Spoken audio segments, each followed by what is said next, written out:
Ang pamagat ng ating kwento ay Si Mang Tonyo ang hari ng kalsada. Tuwing alas 5 ng umaga, sabay sa pagtilaok ng manok, gumigising si Mang Tonyo. Jeepney driver siya sa ruta ng Baklaran hanggang Monumento, isang veterano sa kalsadang puno ng ingay, usok at kwento. Hindi siya ordinaryong chuper.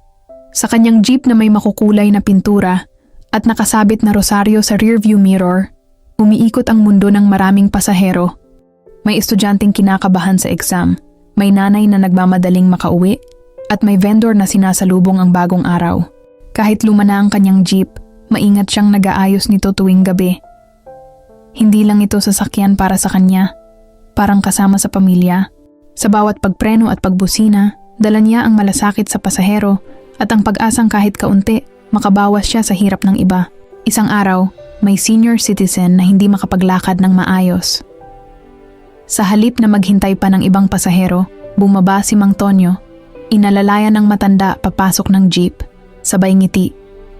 Walang bayad, tay, basta't makauwi kayo ng ligtas.